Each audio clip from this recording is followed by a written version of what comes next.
Hello, students.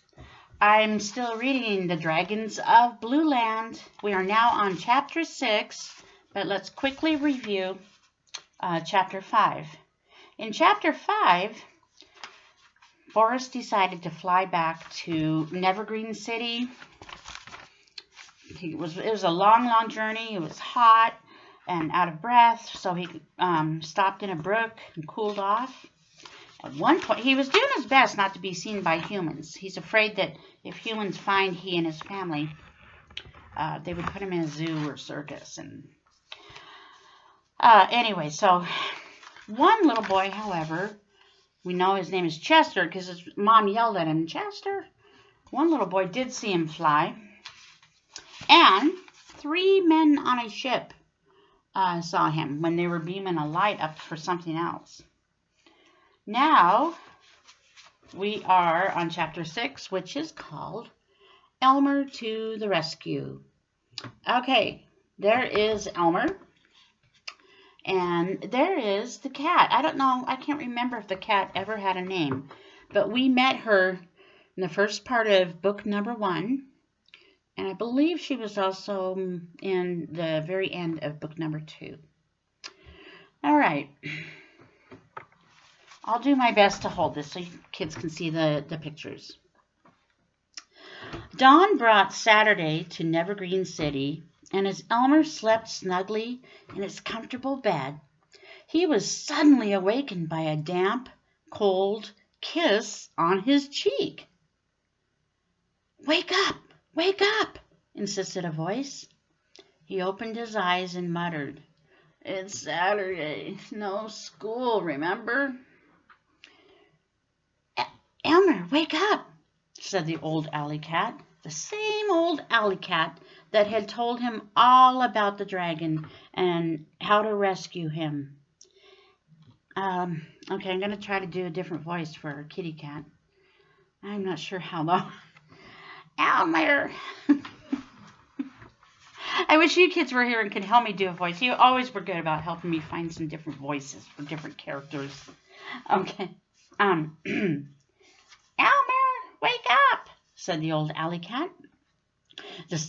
I already said that part. "Elmer, we've got work to do. I just saw the dragon fly into the park. He must be in trouble. We'll have to hurry to find him a hiding place before the city wakes up." "The dragon? Why, he only just brought me home." Elmer jumped out of bed and into his clothes and tiptoed down the stairs with the cat following behind. Suddenly, they crept out the front, silently. They crept out the front door, down the porch steps, and into Evergreen Park. "You look this way, and I'll look down the other way," said the cat. I don't think I have a really very good voice, but I'm going to try to scooch over, kids, so maybe the light's a little better over here. Oh, and there's a big picture on this one. A lot of things happening. Here we see Elmer.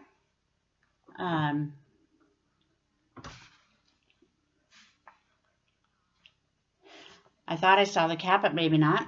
Here we see the dragon. The dragon's in this back hoe or front hoe.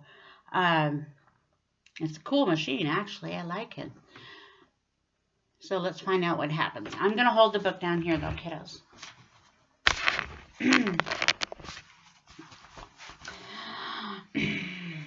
"Where could a dragon hide?" wondered Elmer, looking at the rows of trees along the walks, the scattered rocks, the pool, and then at the place where the city was going to build an amusement center.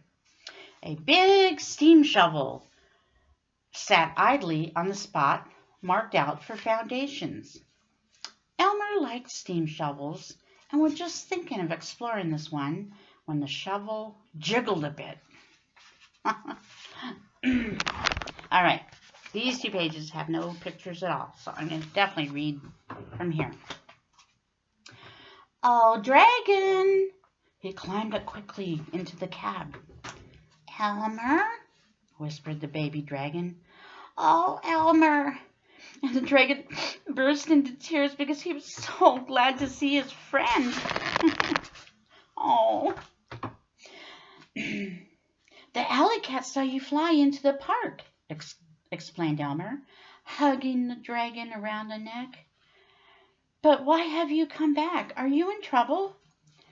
Terrible trouble, groaned the dragon, and he explained what had happened to his family. You'll help me, won't you? He pleaded. Of course, said Elmer. Let's think out a plan. I suppose we'll have to wait until dark to leave. I suppose so, said the dragon sadly. But you'll be able to rest right here, said the cat, who had found them by this time. It's Saturday, and the men won't start today. I'll keep meddlers away. Meanwhile, let's work on the plan. The 3 friends discussed the problem all morning. Then Elmer went home for lunch. His mother was used to his long, early morning walks, but she'd be suspicious if he didn't turn up for lunch. That afternoon, Elmer took all the money out of his tin bank, and went to collect the things he would need. He bought 16 whistles of assorted tones, so each whistle has a different sound to it. 16 horns of assorted tones, so all the horns have a different tone. 1 cap pistol with caps. 1 ball heavy string. 6 large chocolate bars. 3 boxes of fig Newtons. So it's kind of an important part when Elmer goes on an adventure, isn't it, kiddos? When to see what he brings. And he always has good ideas of what to bring on his adventures. If you need to, go ahead and pause this. Ask a parent to rewind 30 seconds or so, 60 seconds, and you can write down the things I just listed. If not, that's fine too. Just keep reading or just keep listening. He found his very sharp jackknife and took a flashlight from the kitchen drawer. Then he carefully packed everything in his father's knapsack and went down to supper. He had $7.36 left over from the shopping. Elmer, what have you been doing all day? Asked his mother. I haven't seen hide nor hair of you except for lunch. Oh, I've been over in the park looking at the place where they're going to build the amusement center, said Elmer, which was true in a way. At last the moment came to sneak out with his knapsack and join the dragon at the steam shovel. As he ran down the path, he saw the old alley cat waiting for him. I'm sorry you can't come too, said Elmer, climbing onto the dragon's back. Here's the last page of the chapter, and I want you to see our sweet little kitty. So am I, said the cat sadly, but I'm too old. I'm better off taking care of your mother and father. They do worry so. Well, goodbye. Good luck.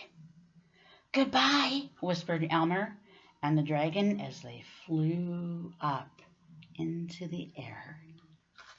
That is the end of chapter 6. Next time we meet, I'll be on chapter 7. This chapter is the same name as the title of the book. The Dragons of Blue Land. The Dragons of Blue Land. So also, kiddos, before you watch the next chapter, I also provided you a coloring sheet. It's not a mandatory assignment. This is totally optional. But maybe as we meet in the next chapter, as we meet all the family members, we can, you kids can get out your coloring crayons and it's not important, but maybe you can color some of the characters the color that we find out that they are.